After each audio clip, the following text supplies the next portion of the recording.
The warning alarm started blaring across the Galactic Console assembly station exactly 3 minutes before the human ship arrived. Consul Prime Vexithara watched her instrument panels with growing confusion as every sensor in the docking bay began displaying impossible readings. "This cannot be correct," she said, her crystalline body shimmering with agitation. Her species had been monitoring space traffic for thousands of years. Nothing surprised them anymore, until today. Trade Director Colmuth crossed all 4 of his arms and leaned closer to the viewing screen. "Maybe their ship is damaged. Those energy signatures make no sense." "It's not damaged," military observer Grenth rumbled, his reptilian features tense. "I've seen damaged ships. This is something else entirely." The human vessel appeared on the main screen and the entire command center fell silent. It didn't look particularly impressive. Compared to the massive console ships with their elegant curves and glowing power cores, the human ship seemed almost plain. A simple silver cylinder with a few external modules. Nothing special. But the readings told a different story. "The power signature keeps changing," Vexithara said, her voice barely above a whisper. "One moment it shows 0 output. The next moment it spikes to levels that would destroy any known reactor. How is their ship not melting?" "Perhaps their instruments are interfering with ours," Colmuth suggested. "No," Vexithara said firmly. "I've compensated for that. These readings are real. That ship is doing something that violates at least 7 fundamental laws of physics." Grenth's hand moved to his weapon instinctively. "Should we consider them a threat?" "They requested peaceful contact," Vexithara reminded him. "And they've been following all our docking procedures perfectly. Whatever they are, they're not hostile." The human ship glided into the docking bay with impossible smoothness. No thrusters fired. No gravitational displacement. It simply moved, as if space itself was politely stepping aside for it. "That's not normal," Colmuth said unnecessarily. An hour later, Ambassador Chen Wei walked into the Grand Assembly Hall, and every eye in the chamber fixed on her. She was surprisingly small compared to most of the species present. Her brown skin and dark hair seemed almost plain next to the colorful representatives of 47 different worlds. But she walked with confidence, a slight smile on her face.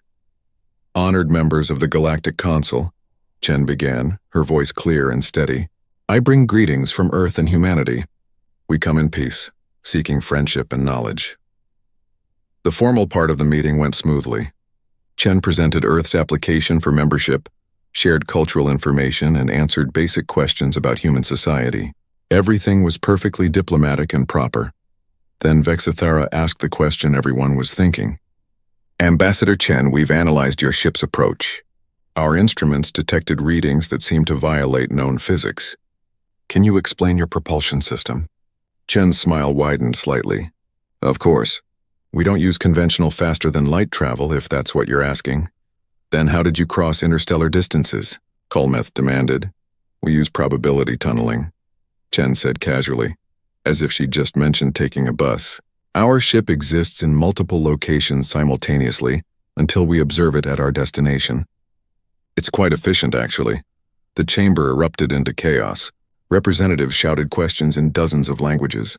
Vexithara's crystalline body flashed through colors that indicated severe distress in her species.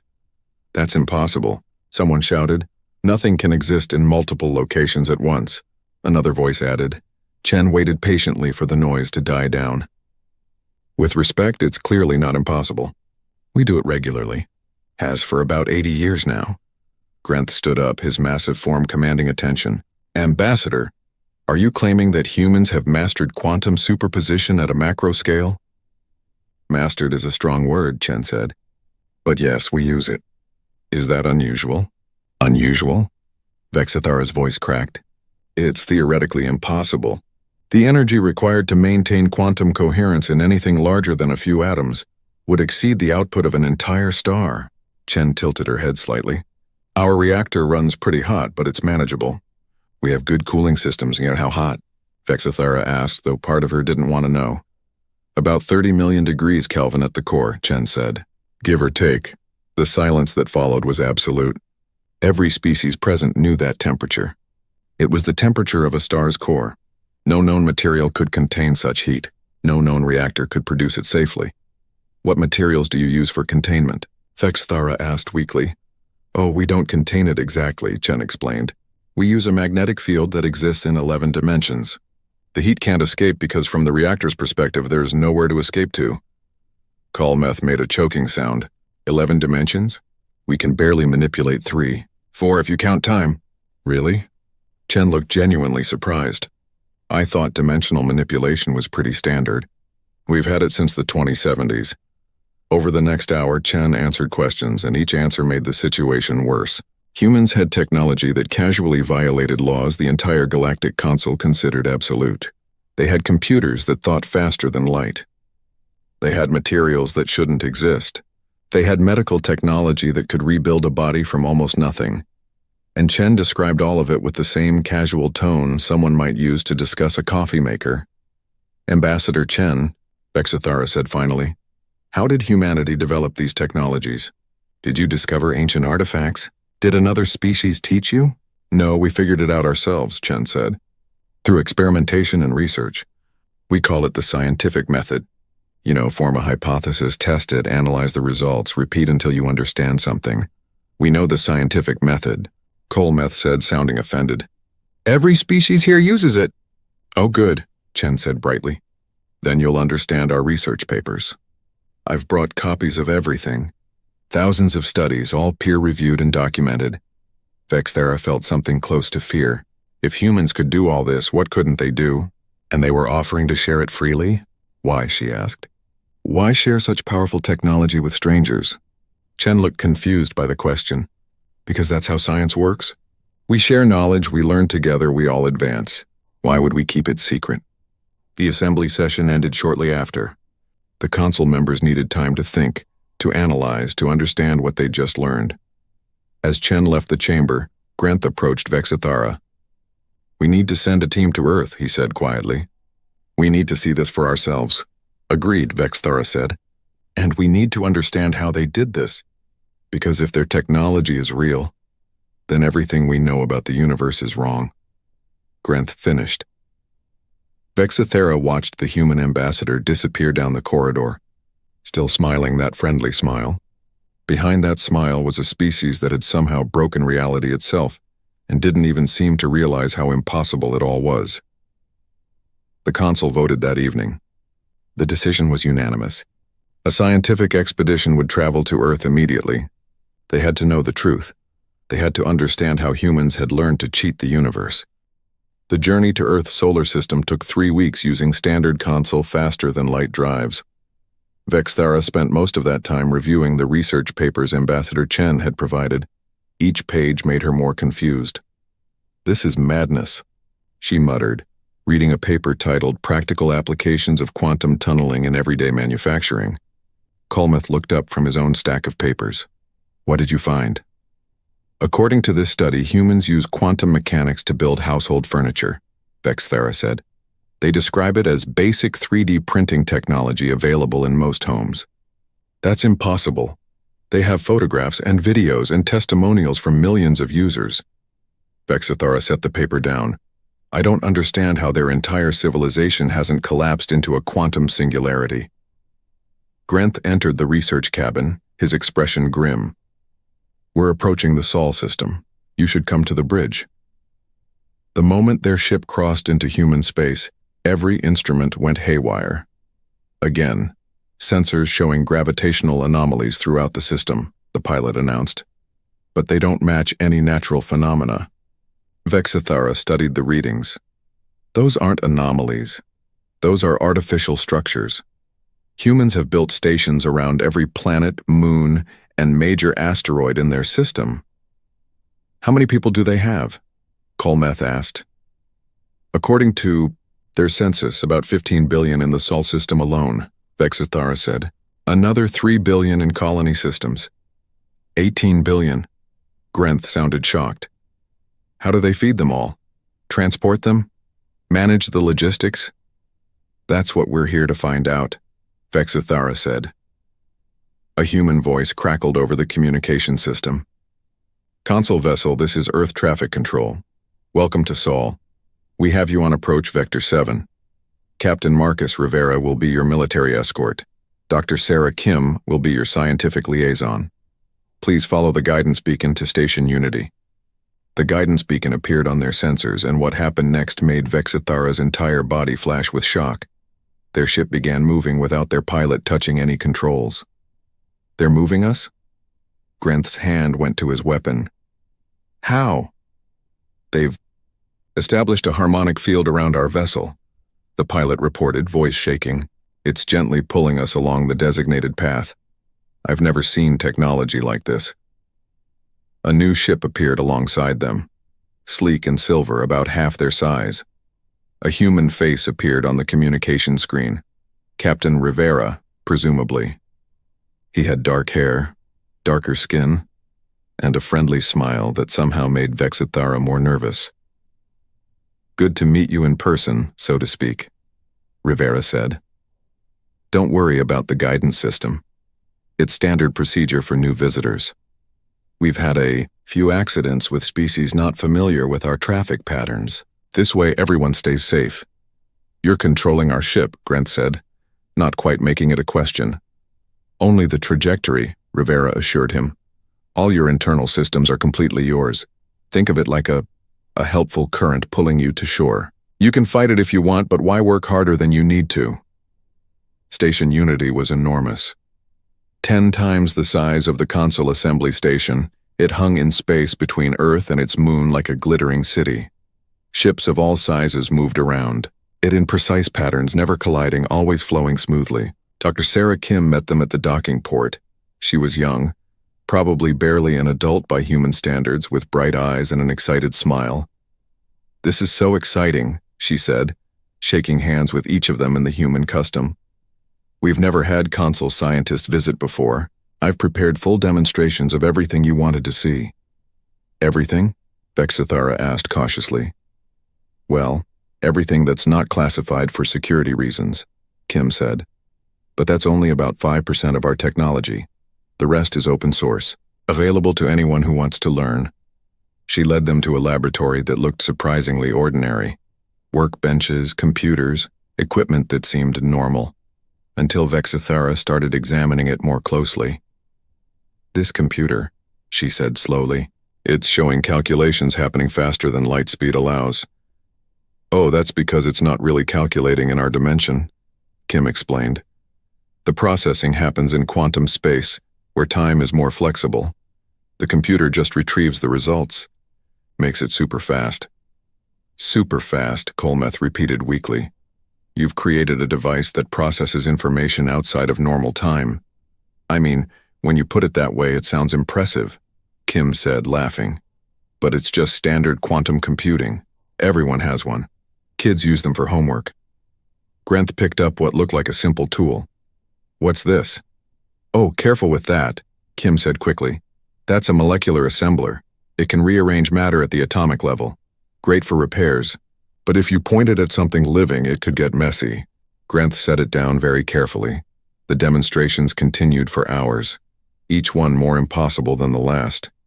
Kim showed them a medical scanner that could map a person's entire body, down to individual cells, in seconds. She showed them materials that changed properties based on what you needed. She showed them a reactor the size of a small box that produced enough power to run the entire laboratory. "How are you not dead?" Vexithara finally asked. "These technologies should produce radiation, heat, quantum decay.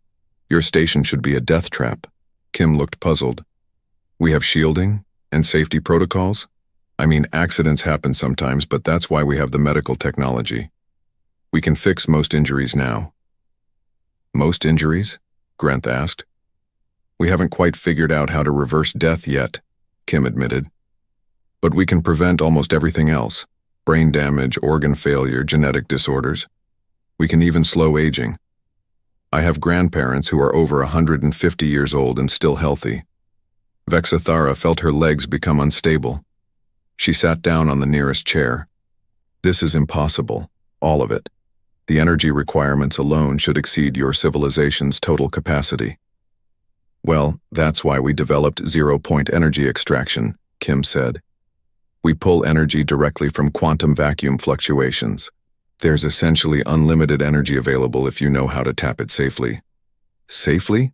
Colmeth's voice rose. "You're extracting energy from the quantum vacuum? That could destabilize space-time itself. I mean, it could if you do it wrong, Kim agreed. That's why we have regulations and training. You need a license to operate the big extractors. The small ones are pretty safe, though. I have one in my apartment.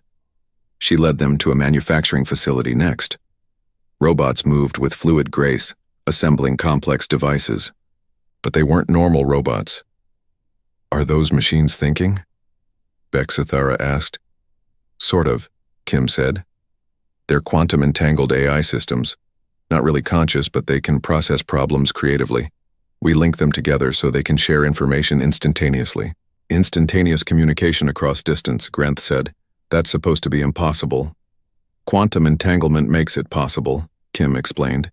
Einstein called it spooky action at a distance.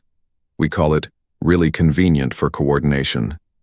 They watched as the robots assembled a complex device from raw materials in minutes. Perfect precision, no waste, incredible speed. 98% efficiency, Kim said proudly. We're still working on getting those last 2%. Vexithara thought about the console's best manufacturing, which operated at perhaps 40% efficiency. Humans had more than doubled that and were disappointed it wasn't perfect. The final demonstration nearly broke Vexithara's mind completely. Kim took them to an observation room overlooking Earth. That's your homeworld, Vexithara said. It looks pristine. Where are your industrial centers? Mostly underground or in orbital facilities, Kim said. We cleaned up the surface about 50 years ago, restored the ecosystems. Now we mostly use Earth for living, not manufacturing. You restored an entire planet's ecosystem? Well, yeah. It was getting pretty messed up. So we fixed it. Took a few decades, but it was worth it. As they prepared to leave, Vexithara finally asked the question that had been growing in her mind all day. Dr. Kim, your technology doesn't just break the laws of physics we know. It seems to rewrite them. How is this possible? Kim thought for a moment. I think maybe you're thinking about physics wrong. Like, you see laws as things that can't be broken. We see them more as guidelines, strong suggestions. The universe is way more flexible than most people think. The universe is not flexible, Vexithara said firmly. Physical laws are absolute. Kim smiled. Are they, though? Because we've been bending them for nearly a century now, and reality hasn't collapsed yet. That night aboard their ship, the 3 consul representatives sat in silence. They don't understand how impossible they are, Kolmeth finally said. Worse, Granth added. They don't care. Vexithara stared at the data she'd collected. The scans, the readings, the documentation. All of it proved that humans were doing the impossible, and they acted like it was normal. We need to report this to the consul immediately, she said. Because I think I know why human technology works when it shouldn't. And if I'm right, it changes everything we know about the universe. What? The emergency session of the Galactic Council began with Vexithara standing before representatives of 47 worlds. Her crystalline body pulsed with colors that indicated extreme stress. Behind her, holographic displays showed the data from Earth. Honored members, she began. What I am about to tell you will sound impossible, but I have verified it multiple times. The readings are accurate. She activated the first display. It showed the Sol system from a distance, overlaid with quantum field measurements. The human star system exists within a quantum fluctuation zone. Space itself is unstable there in ways we've never encountered before. Murmurs rippled through the chamber. Representative Tholnax, whose species had studied physics for 10,000 years, stood up. That's absurd. Such zones would collapse instantly. They're mathematically possible, but physically unstable. Normally, yes, Vexithara agreed. But Sol's zone has been stable for billions of years, and it's affected everything in that system, including the species that evolved there. She changed the display to show human DNA scans. Human genetic code contains quantum markers. Their cellular structure operates partially in quantum superposition. They are quite literally beings that exist in multiple states simultaneously. The chamber erupted. Shouts of disbelief, demands for proof, accusations of fraud. Vexithara waited for order to be restored. I didn't believe it either, she said quietly. But the evidence is overwhelming. Humans evolved in an environment where quantum uncertainty is normal, where probability is flexible, where the impossible is merely improbable. Kolmuth stood to add his testimony. Their technology doesn't break physical laws. It negotiates with them. Humans instinctively understand probability, manipulation because they live it. Every moment of their existence. Show us the reactor data. Someone called out. Vexthera displayed the scans of a human reactor core. The readings made several representatives gasp. 30 million degrees, she said. But notice the containment field. It doesn't block the heat through force. It simply makes the heat exist in a state where it can't escape. The reactor is simultaneously hot and cold depending on observation. That violates thermodynamics. Tholnak shouted. No, Vexthera said. It redefines them. Humans don't think in terms of heat transfer. They think in terms of probability states. Will heat escape? Probably not. Therefore, it doesn't. She showed more data. The communication systems, the computers, the manufacturing technology. Each one displayed the same pattern. Humans weren't forcing reality to obey them. They were convincing reality that their desired outcome was the most likely probability. Grenth presented the military analysis. Their weapons are equally disturbing. They don't destroy matter through energy. They change the probability of matter existing. A target doesn't explode. It simply ceases to have ever been there.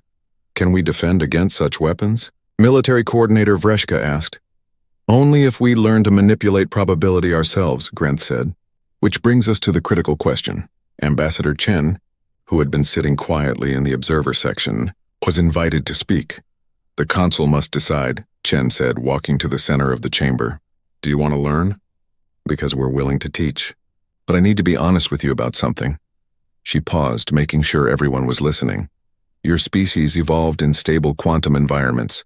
Your brains are wired to see physical laws as absolute, unchanging. That makes you excellent at engineering within those laws. But it also limits you. Limits us how? Someone asked. You can't imagine the impossible, Chen said simply. When you see something that violates known physics, your mind rejects it. You try to force it into familiar frameworks. That's why you can't use our technology safely. Vexthera nodded. She's correct. I've analyzed the theoretical foundation of human science. It requires accepting that you don't know everything. That reality is more flexible than you believe. For most species here, that's psychologically difficult. Are you saying we're too rigid to learn? Tholnak sounded offended. I'm saying you're different, Chen replied. Not worse, different.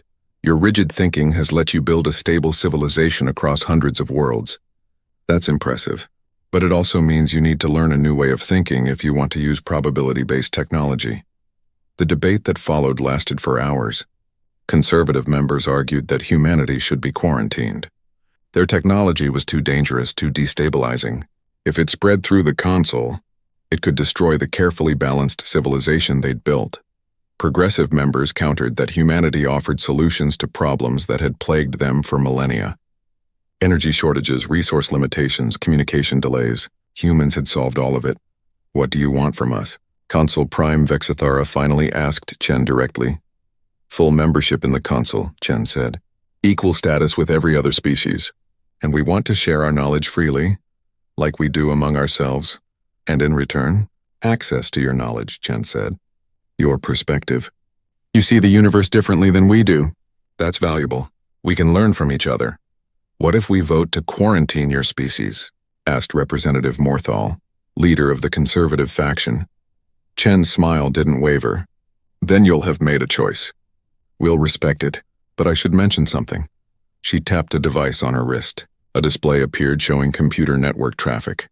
For the last 3 years, human internet has been accessible to anyone with basic hacking skills. It's completely open.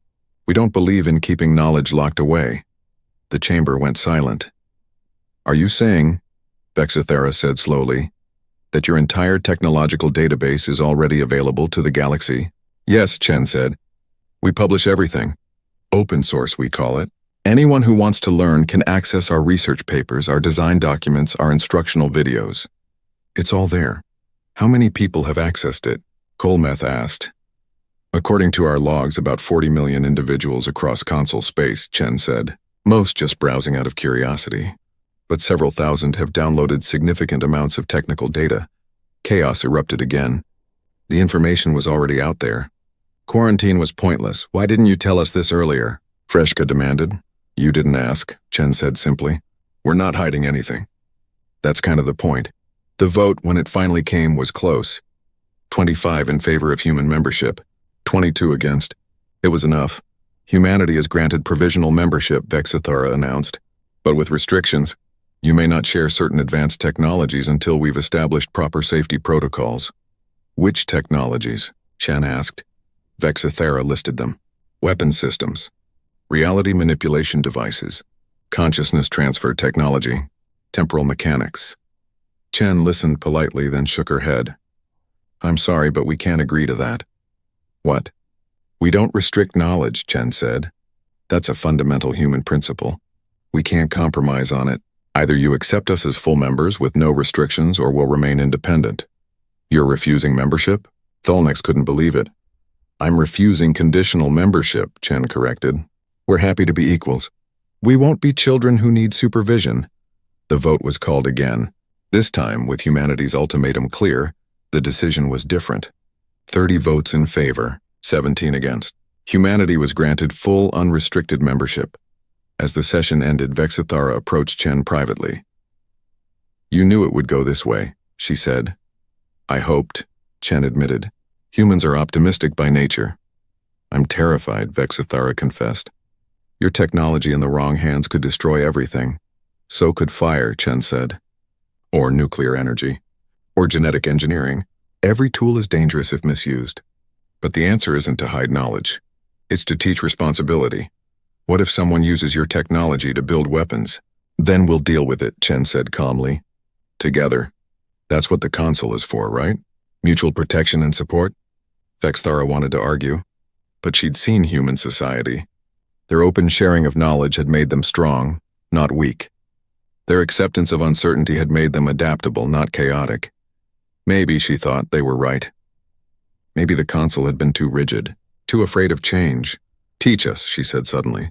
Not the technology. The thinking. Help us understand how you see the universe. Chen's smile widened. That's exactly what we were hoping you'd ask. 3 days later, the first announcement went out across Council space. Humanity was officially a full member, and they were offering education programs to any species that wanted to learn. The response was overwhelming. Millions of applications flooded in within hours. Scientists, engineers, philosophers, artists. Everyone wanted to understand how humans thought.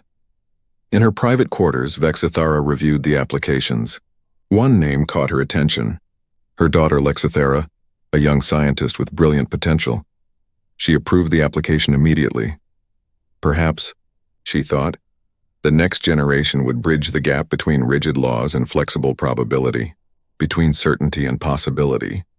Perhaps together humans and the Council would discover truths neither could have found alone. The universe, it seemed, was about to get much more interesting. The explosion occurred 3 months after humanity joined the Galactic Council. Research Station Gamma-7, operated by the Thol species, simply ceased to exist in a flash of impossible light. Vexithara watched the disaster footage with horror. One moment the station was there. The next it wasn't. In its place was something that made her instruments scream. A sphere of twisted space that shouldn't exist. What were they working on? Consul Prime Tholnax asked, his voice shaking. According to their last transmission, Grenth reported, they were attempting to replicate a human zero-point energy reactor. The silence in the emergency command center was thick with dread. Send rescue teams, Vexithara ordered. And get me Ambassador Chen, now. Chen arrived within the hour, her expression grim as she reviewed the data. They tried to force the quantum field into stability, she said quietly. That's not how it works. You can't command probability. You have to guide it. Can you fix this? Tholnax asked. Maybe, Chen said. But I need authorization to bring in human engineers. This requires equipment you don't have. The authorization came quickly. Nobody wanted a quantum anomaly growing in the middle of Council space. The human team arrived on a small ship that made Vexithara's sensors complain again. Leading them was engineer Marcus Rodriguez, a man with tired eyes and steady hands. All right, he said, studying the anomaly. This is bad but not catastrophic yet. The quantum field is trying to collapse into a stable state, but your colleague's equipment is forcing it to remain unstable. Can you stabilize it? Vexithara asked. No, Rodriguez said. I'm going to convince it to stabilize itself. Different approach. He and his team deployed strange devices around the anomaly. They didn't emit energy or force fields. They just hummed quietly, almost musically. What are those doing? Grenth asked. Singing to the quantum field, Rodriguez said, not joking. Quantum mechanics responds to observation and intention. We're essentially asking nicely for the field to calm down. You're asking it? Tholnak sounded incredulous. Physics isn't your enemy, Rodriguez explained while working. It's more like a dance partner. You lead, it follows, but you have to move together. Your team tried to force it into a box. That never works. Over the next 6 hours, the anomaly slowly shrank. The twisted space unwound itself. By the time Rodriguez powered down his devices, the area was clear. Crisis averted, he said, wiping his forehead. But you need to stop trying to build our reactors. At least 3 other species have reported similar problems. Smaller scale, thankfully. Vexathera felt a chill run through her crystalline body. This is going to keep happening, isn't it?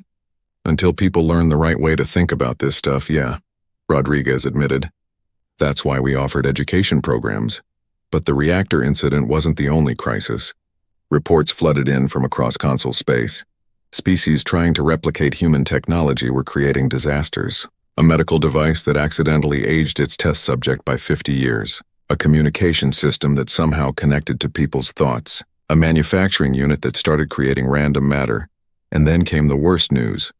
The Vrel Dominion has acquired human technology, Grenth reported during an emergency session. Intelligence confirms they've built weapons based on human designs.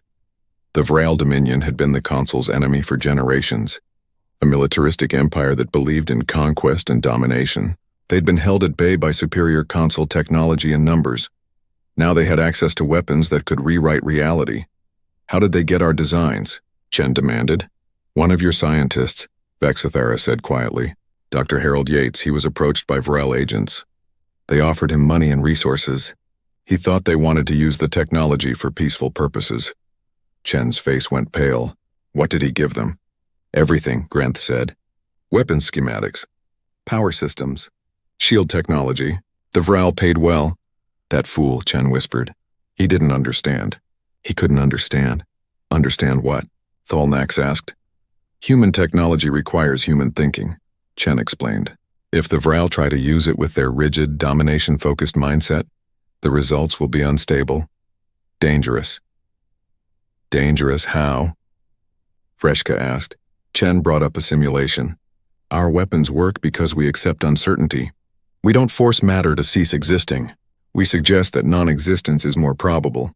It's gentle, controlled.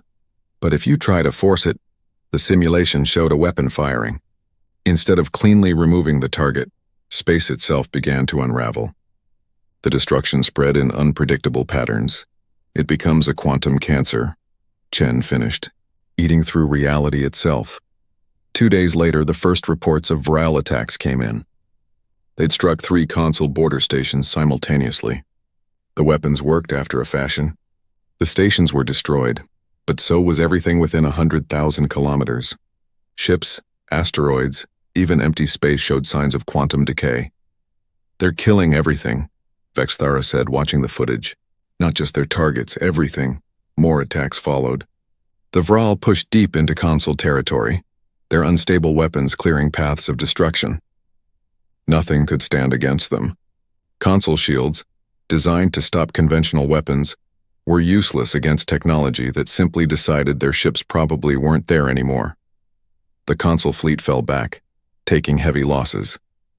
Panic spread through member worlds. We need human help, Vreshka finally admitted. Our weapons can't touch them. Our shields can't protect us. If this continues, the Vrel will destroy everything.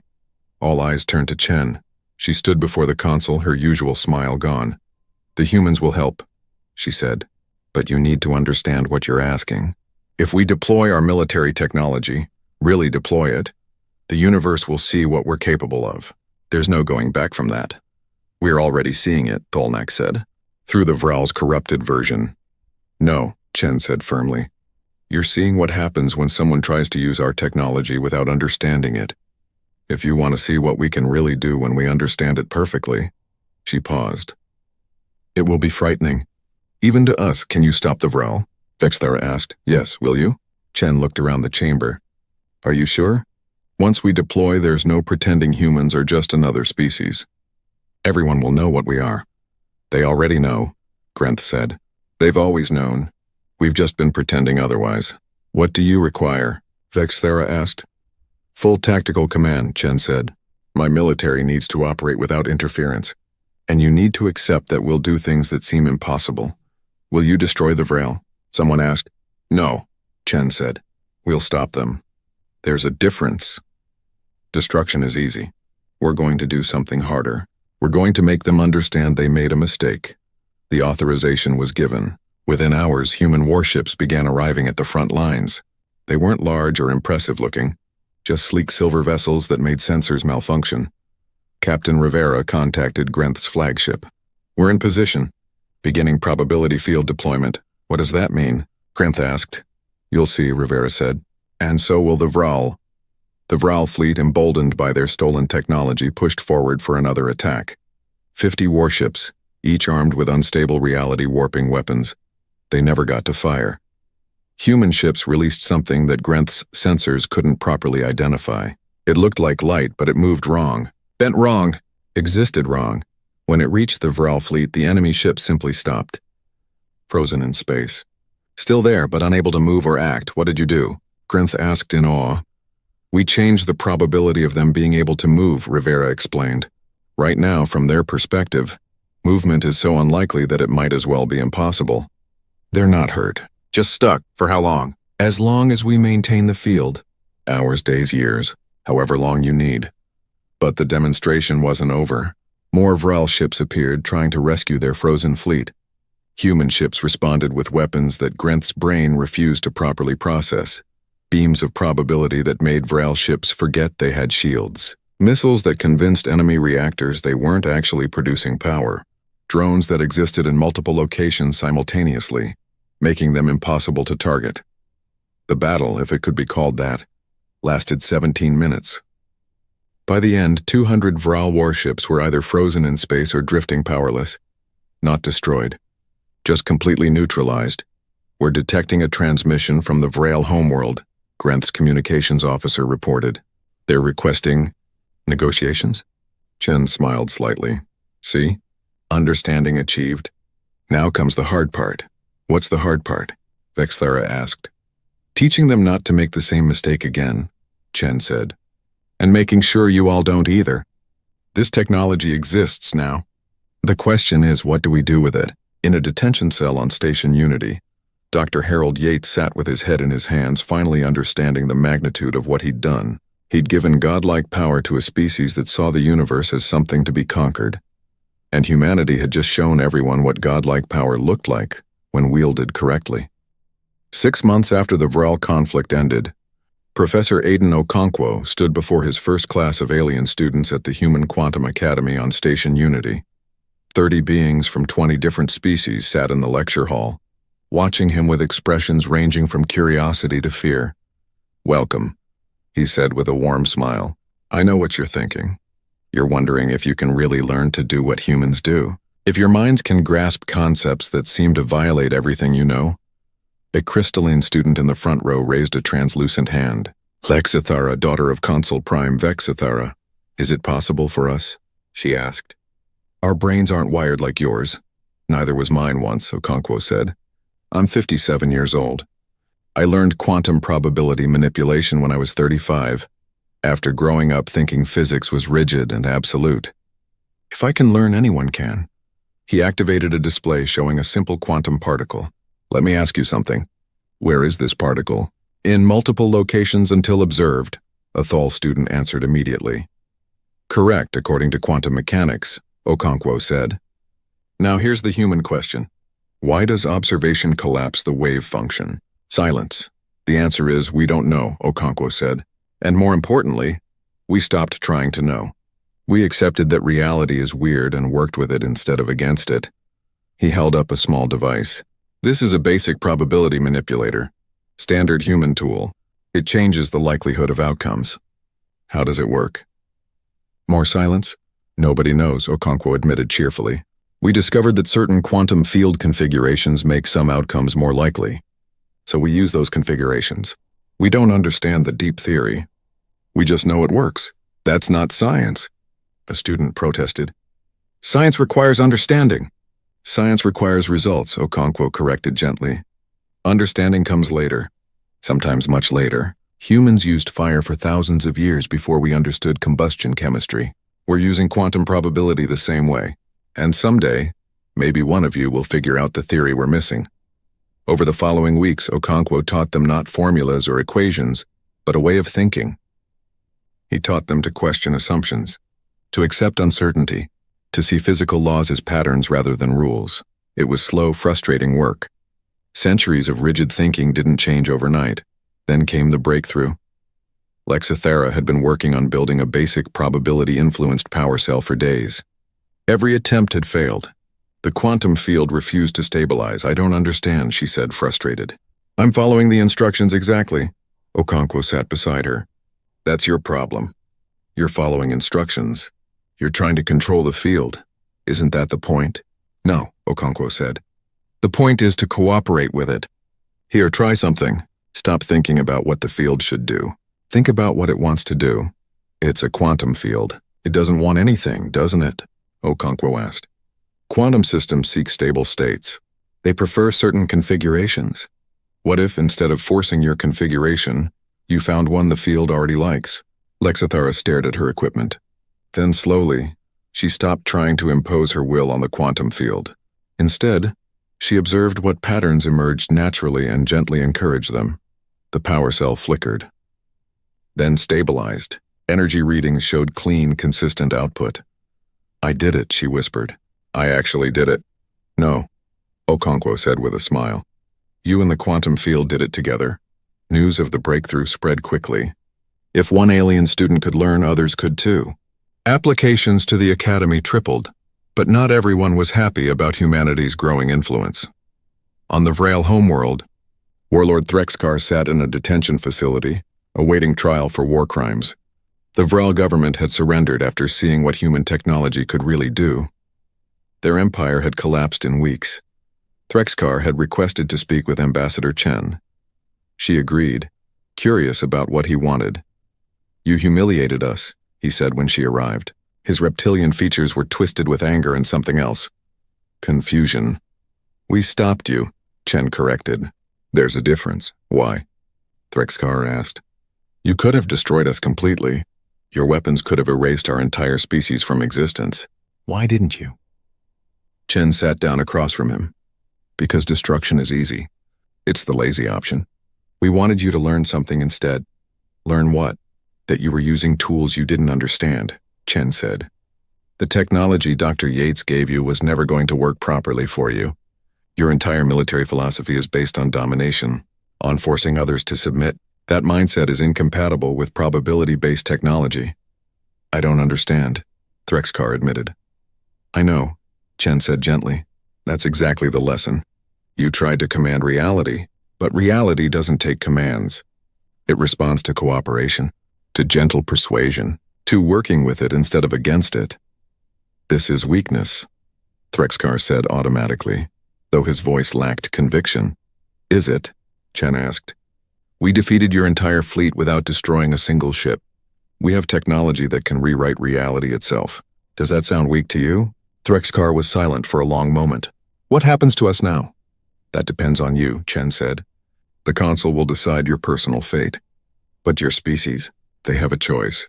They can remain isolated, clinging to old ways, or they can learn, like everyone else is learning. Learn to be like humans? No, Chen said firmly. Learn to think differently, to question assumptions, to accept uncertainty. The Vrail are warriors. That's not wrong.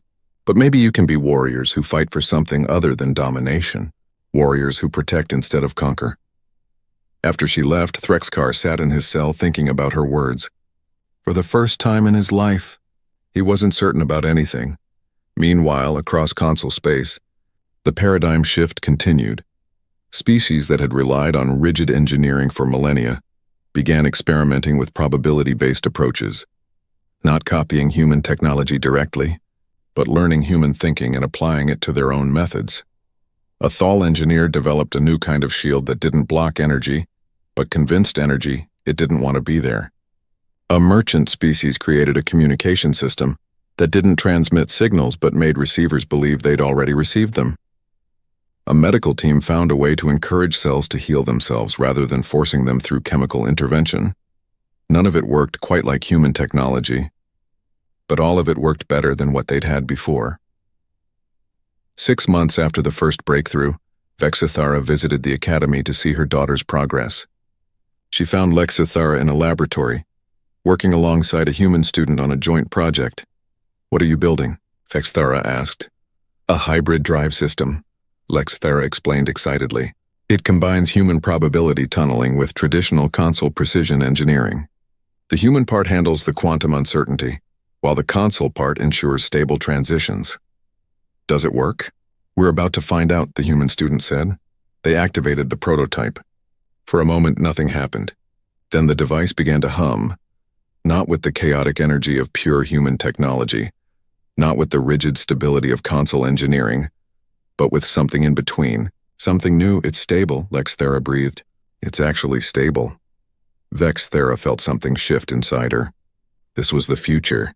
Not human dominance, not console tradition, but both together, creating something neither could achieve alone. In Earth's orbit, Ambassador Chen met with the console leadership for a final evaluation of humanity's membership. 6 months ago, we weren't sure if this would work, Tholnax admitted. "Humans are so different from us. Your technology is so far beyond what we knew was possible." "And now?" Chen asked. "Now I realize we were asking the wrong question," Vexithara said. "We kept asking if you were more advanced than us. But advancement isn't linear. It's not a ladder where someone is higher or lower. It's more like a forest where different trees grow in different directions." "Poetic," Chen said with a smile. "What I mean is," Vexithara continued, "humans aren't more advanced. You're differently advanced. You excel at quantum probability because your environment taught you to think that way. But you struggle with some things that are easy for us. Precision manufacturing, long-term planning, social stability." "That's true," Chen admitted. "We're still working on some of those things." "So perhaps," Grenth suggested, "the real value of the console isn't that we're all the same. It's that we're all different.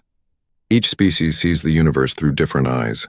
Together we see more than any of us could alone." "I couldn't have said it better," Chen agreed. The formal vote came the next day.